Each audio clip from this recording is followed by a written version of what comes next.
आयुर्विज्ञान यूनिवर्सिटी में भ्रष्टाचार, परीक्षा और परिणाम समय पर घोषित नहीं होने को लेकर करीब 1000 विद्यार्थियों ने विवि का घेराव करते हुए विरोध प्रदर्शन किया। इस मौके पर कुलपति को ज्ञापन सौंपा गया, जिसमें छात्रों ने विश्वविद्यालय में हो रहे भ्रष्टाचार की जानकारी देने के साथ छात्रों के भविष्य के साथ हो रहे खिलवाड़ को बंद करने की मांग रखी। छात्र नेता ने बताया कि मेडिकल विश्वविद्यालय में व्याप्त भ्रष्टाचार, अनियमितताओं के सत्र 2020-21 नर्सिंग पैरामेडिकल के छात्रों की 3 वर्ष बीत जाने के बाद भी परीक्षाएं आयोजित नहीं करने, जबकि संपूर्ण परीक्षा समय अवधि 3 या 4 वर्ष होती है। BA, अन्य सभी परीक्षाओं की परीक्षा के टाइम टेबल घोषित करने, परिणामों में हो रही धांधली सहित अन्य समस्याओं को लेकर नाराजगी जताई। 80,000 छात्र कहीं ना कहीं परेशान हैं, क्या कहेंगे? टाइम टेबल से तो हम बिल्कुल चलने का पूरा प्रयास कर रहे हैं, पर जब तक वैल्यूएशन एक एग्ज़ाम का नहीं होता दूसरे का हम एग्ज़ाम ले नहीं सकते। फर्स्ट ईयर का जब टाइम टेबल रिजल्ट आएगा जब भी सेकेंड ईयर का लेंगे, और उसके ऊपर हम उसके लिए हमारी डिपेंडेंसी कॉलेज में, हमारा कोई यूनिवर्सिटी का इंस्टीट्यूट कॉलेज नहीं है। अगर फैकल्टी टाइम से कापियाँ चेक नहीं करेगी तो हम रिजल्ट नहीं निकाल पाएंगे। हमें भी मालूम कि छात्र परेशान हैं, हम उसमें जितना निदान कर सकते हैं ज़रूर कर रहे हैं, लेकिन हमारी कुछ निर्भरता है टीचर्स पे। Medical college, dental college, nursing college, Ayurvedic college, तो वो समय से वैल्यूएशन नहीं करते। बात सारी हमारे पे आती है कि यूनिवर्सिटी रिजल्ट डिक्लेयर नहीं कर रही, एग्ज़ाम नहीं ले रही। हम कैसे ले पाएंगे जब तक वो रिजल्ट बना के दें, कापियाँ चेक करके नहीं देंगे। सर, प्रशासनिक नियंत्रण तो आपका ही है? बिल्कुल है, मान रहे हैं हम उसको, जिम्मेदारी आपकी होगी। बिल्कुल हम हमारी जिम्मेदारी मान रहे हैं, और हम हमारे लिमिटेड रिसोर्सेज में, सभी को मालूम, आपको भी मालूम होगा, मीडिया को, यूनिवर्सिटी नहीं है और हमारे पास करीब परमानेंट कर्मचारी करीब 20 है। उसमें इतनी बड़ी प्रदेश की सबसे बड़ी यूनिवर्सिटी संभाल रहे हैं। ये कोई आसान काम नहीं। हम सरकार को लिख भी रहे हैं, बार बार चक्कर भी लगा रहे हैं, कोशिश भी कर रहे हैं कि कुछ हो जाए, लेकिन हमारी डिपेंडेंसी जिन एजेंसीज़ पे, लिमिटेड रिसोर्स पे हम जो भी दे सकते हैं, इतनी होने के बाद भी हमने पिछले 3 महीने में अभी तक ये छात्र नेता लोग भी बैठे हैं, इनकी मांगों में से 2-3 मांग ये भी कम हो गई कि डिग्री नहीं मिल रही, मार्कशीट नहीं मिल रही, रिवैल्यूएशन का ये चीज़ हमने पेंडेंसी ख़त्म भी की है कि सबसे ज़्यादा लोग डिग्री, मार्कशीट और रिवैल्यूएशन में परेशान होते थे। टीचर्स बोल रहे हैं हमारा रिवैल्यूएशन पुराना नहीं हो रहा है। हमने ये किया है, धीरे धीरे हम कोशिश कर रहे हैं। अभी हम MP ऑनलाइन के लिए आवेदन दिया सरकार को, हमारे कुछ स्थायी पद दिए जाए। अब ये हमारे पास जो कर्मचारी, एग्ज़ाम कंट्रोलर या रजिस्ट्रार या फाइनेंस कंट्रोलर, डिप्टी रजिस्ट्रार, ये हमारे परमानेंट नहीं है, प्रतिनियुक्ति पे आए हुए हैं। हम यूनिवर्सिटी में भी है ही नहीं कर्मचारी, तो लिमिटेड कर्मचारियों पे हम काम कर रहे हैं। हम परिश्रम कर रहे हैं और बच्चों की परेशानी से हम बहुत आत्मसात हैं। हमें भी दुख होता है, बच्चे परेशान होते हैं। ये जो छात्र संगठन भी जो मांग लेके आते हैं उनमें आधी से ज़्यादा बिल्कुल जेन्युइन रहती है।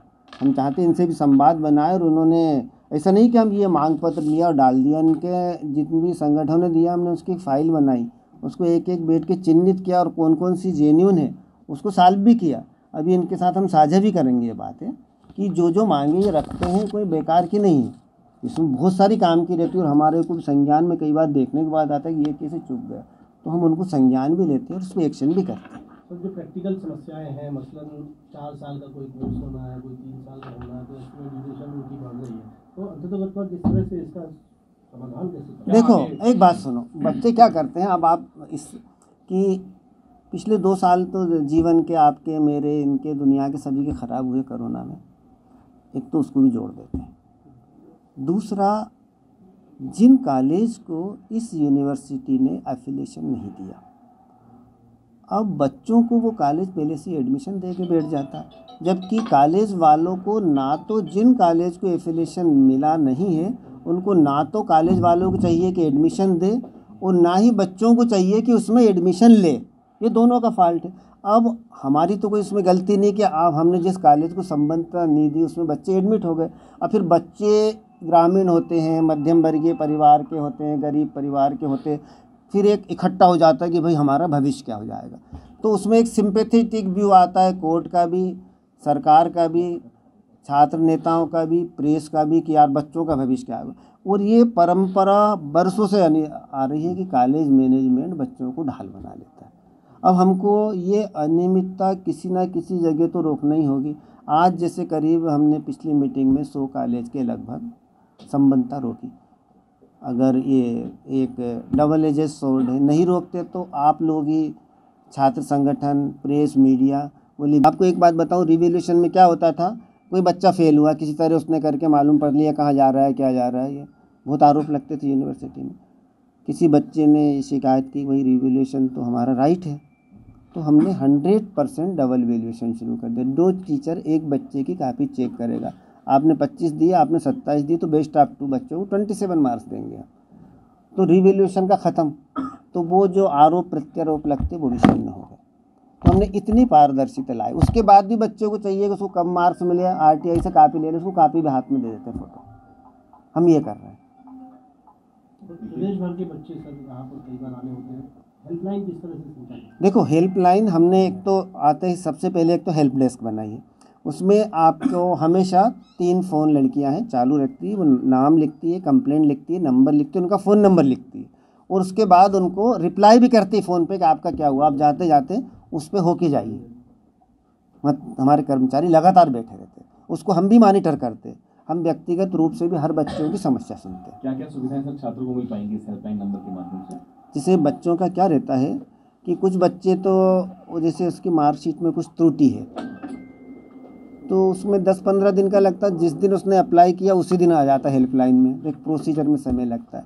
किसी की डिग्री हम बाय पोस्ट, मार्कशीट तो हम कॉलेज को पहुंचाते हैं, लेकिन डिग्री हम बच्चों को पहुंचाते हैं उनके दिए हुए पते पे, घर पे। क्योंकि पास होने के बाद बच्चे चले जाते हैं घर पे, तो कोई पोस्ट से मिस हो जाती है तो उसको हम ट्रैकिंग ID दे देते हैं कि उसमें ट्रैक कर ले कहाँ कहाँ गई। फिर भी मिस हो जाती है या कुछ गड़बड़ी होती है या उसमें स्पेलिंग मिस्टेक, तो बच्चा अप्लाई। MBBS को छोड़कर बाकी सारे संकायों के छात्र आज इस मेडिकल विश्वविद्यालय आए। उनके साथ जैसे कि 20-21, 21-22 और 22-23 सत्र के नर्सिंग पैरामेडिकल के छात्रों का भविष्य खतरे में है, क्योंकि 20-21 में कुछ ही छात्रों का एनरोलमेंट किया गया है। उनकी आज 3 साल बीत जाने के बाद ही परीक्षाएं आयोजित नहीं कराई गई, और जिनका एनरोलमेंट नहीं कराया गया है, 4 साल का BSc नर्सिंग का कोर्स होता है, 3 साल बीत गए, एनरोलमेंट नहीं हुआ, कब उनकी परीक्षाएं होंगी, कब उनके पास डिग्री आएगी। इस मेडिकल विश्वविद्यालय में प्रवेश में अनियमितताएँ हैं, परीक्षा में अनियमितताएँ हैं, और परिणाम में तो आप देख ही रहे हैं, आए दिन अनुपस्थित छात्र की पास हो जाता है और उपस्थित फेल हो जाता है। तो इस प्रकार का खेल इस विश्वविद्यालय में चल रहा है। जैसे कि इस विश्वविद्यालय के सभी अधिकारी अपनी जिम्मेदारी से दूर जाते हैं, वो अयोग्य हैं, सक्षम नहीं है कि वो छात्रों के काम को समय पर कर पाएँ, और सभी के ऊपर कहीं ना कहीं अनियमितताएं एवं भ्रष्टाचार के अंजाम पूर्व में लगे हुए हैं। तो इन अधिकारियों के रहते हुए हमें लगता नहीं है कि छात्रों का भविष्य सुरक्षित है। हम प्रदेश सरकार से निवेदन करते हैं कि ऐसे अधिकारियों पर कमर कसी जाए, या तो इनको घर बैठाया जाए या फिर इनको छात्रों के हित में कार्य करने पर मजबूर